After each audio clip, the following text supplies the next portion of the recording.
Yesterday I was walking along the river and having a nice time, and it was an overcast day and it was sort of gently spitting, which I really enjoy because I think it's because of my Scots ancestry, and so I enjoy a kind of a rainy day.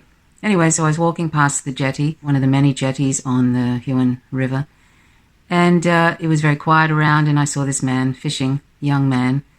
As a vegan, that always makes me feel sad when I see people fishing.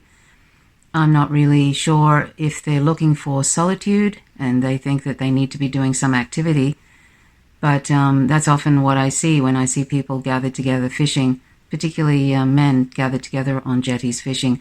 I feel like they're sort of thinking they need to have some sort of an activity to get together and to hang out with one another sometimes. Or even sometimes when I see people and they're fishing by themselves, I feel like they're just looking for something to do or some activity where it's peaceful and they're with nature.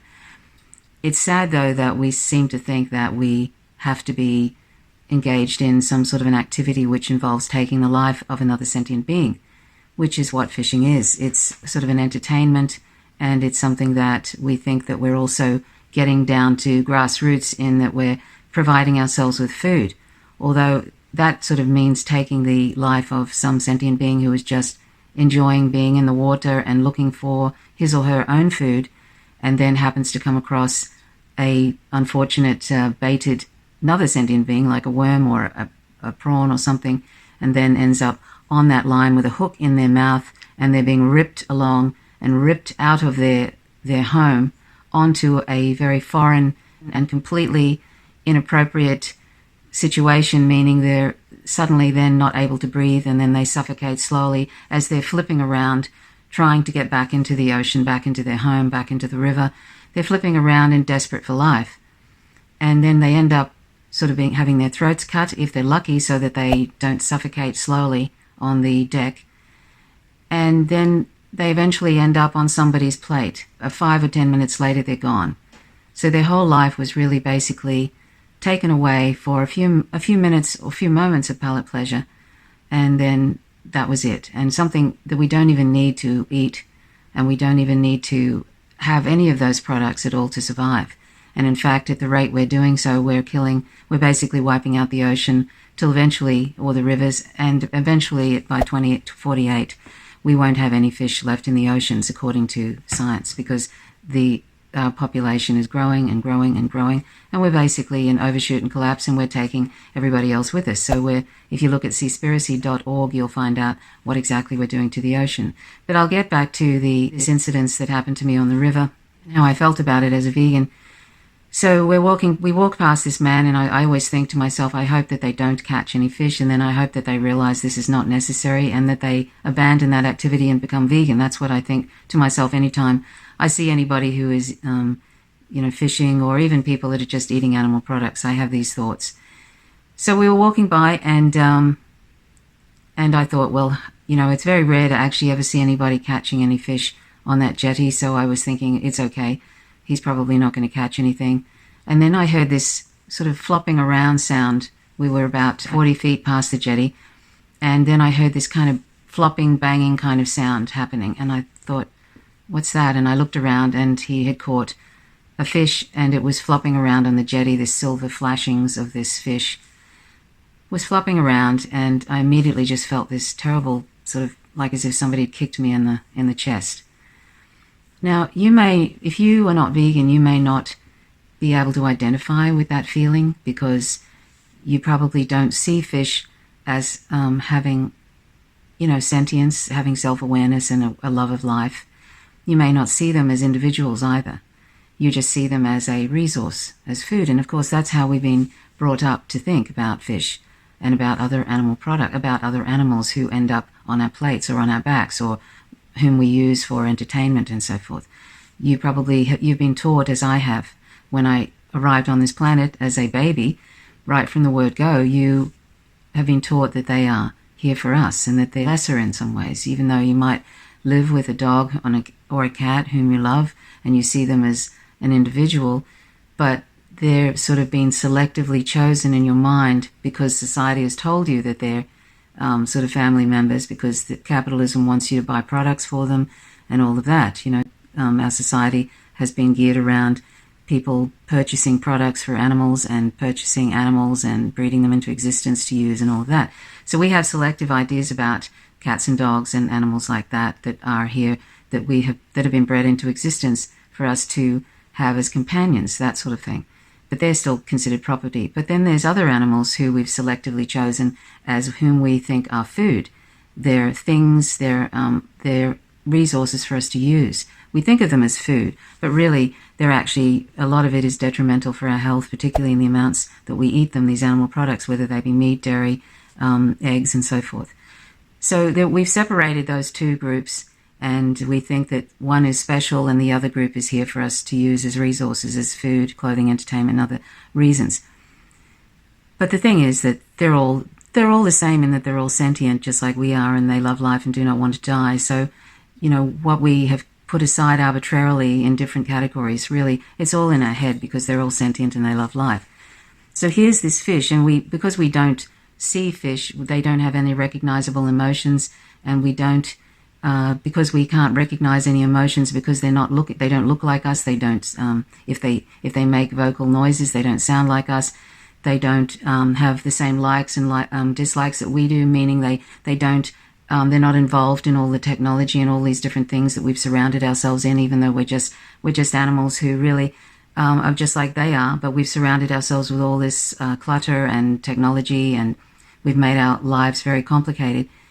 We have decided, because they're not like us, in quotes, just they're not like us, hence they're not a morally significant sentient animal or a sentient species. We don't consider them the same as us, and therefore they're lesser. So that's what's been taught to us during our lives, right from the word go. So we've always been viewing them that way, and it's very difficult sometimes to break through that way of thinking and think, hang on a second, just because my species has basically proliferated on the planet and we've managed to be able to dominate other species because we've proliferated and we found ways like spears and tools, and we've developed technologies now where we can kill masses of fish, big trawlers that scoop up everything in the way, take all sorts of animals with them, not just the target species.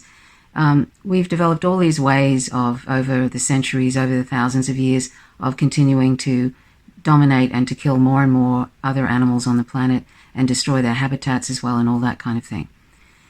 And we haven't thought this through very well, really, because it's unsustainable, as well as the most important thing, it's morally unjustifiable, since we don't need any of these animal products to survive. So back to this story where I felt like I'd been kicked in the chest as a vegan. That's something that vegans feel, that because we recognize those sentient animals not only as the sentient animals they are, the sentient beings that they are, and that they love life, but we also know that this is completely not necessary, that people are fishing, that people are buying animal products at supermarkets and eating them, all those different animal products, and wearing them and all of that. We know it's completely unnecessary. So we're actually, when I witness something like that and this fish is struggling for its life, and I know there's nothing that I can do really to change that right now, like I could have gone down, I felt like going down and offering that man some money to let that fish go. But I knew that wouldn't be possible. He wouldn't do that because he sees that as him doing something good. He's not buying fish in the supermarket. He's killing that fish himself. And he would probably think that he's doing something really good.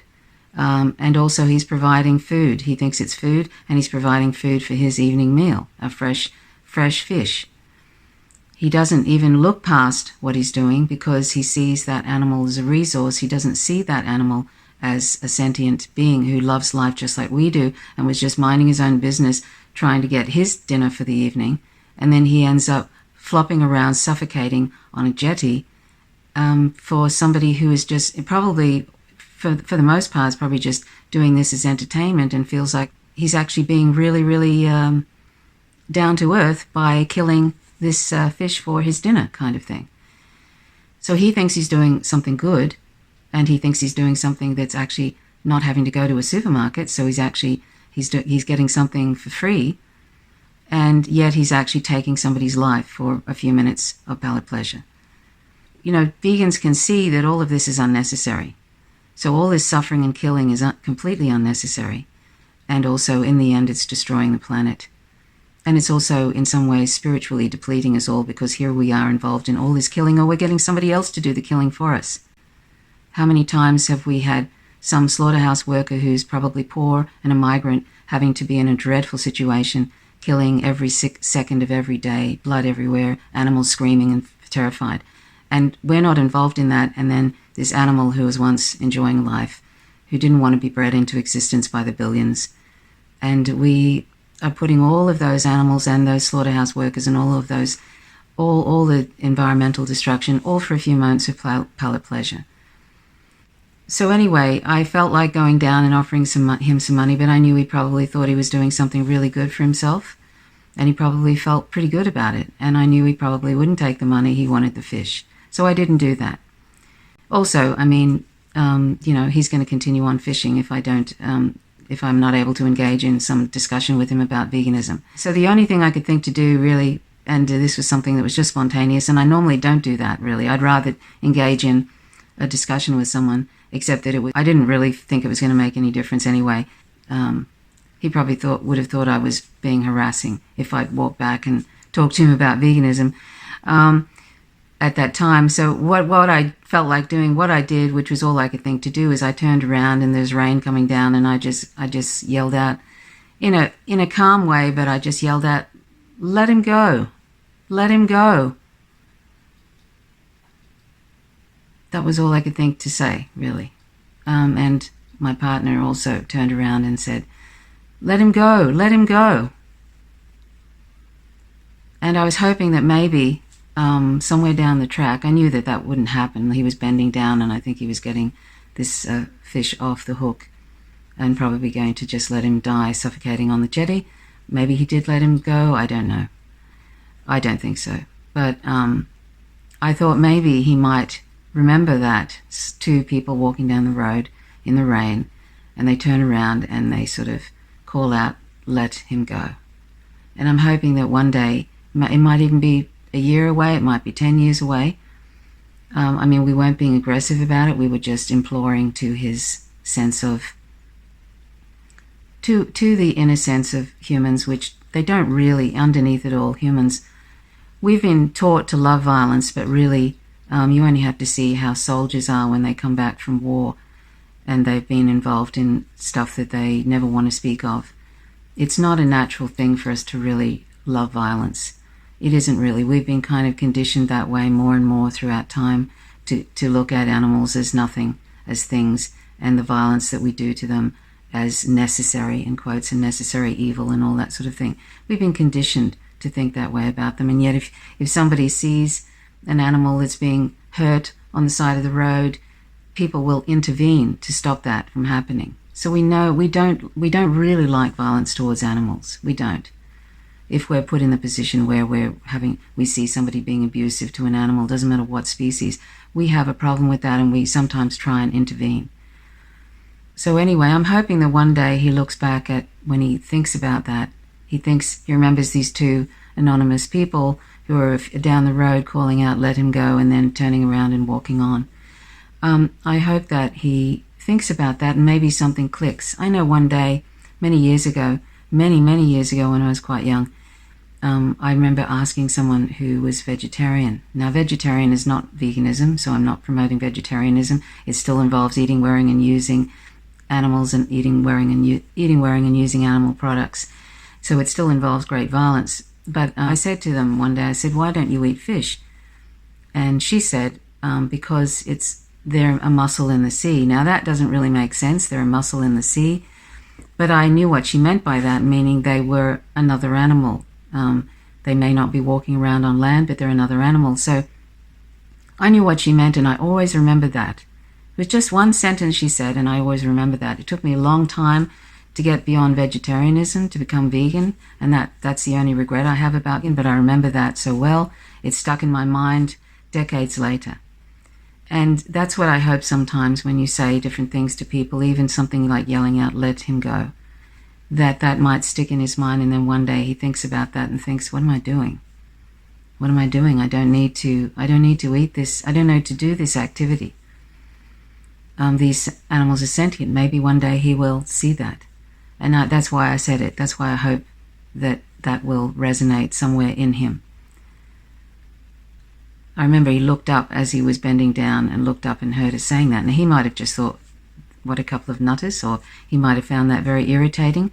But maybe after the irritation, somewhere down the track, he might think to himself, wow, he might remember that day and think about what we said, and maybe something might spur something in him to become vegan. So one can only hope. Anyway, that's all I want. So, what I was going to say is that it's like somebody kicks me in the chest when I see things like that. It's like seeing somebody with a child and choking a child on a jetty, or letting them suffocate, or seeing a child drowning, somebody pushing a child underwater and drowning them. That's sort of how much it feels to me as a vegan, how significant it is to see that, and it's almost unbearable to actually witness something like that for me and for many vegans. It's almost unbearable, and also on top of the fact that it's so unnecessary, but also because we're mostly non-vegan society at present, and so that is seen as completely acceptable.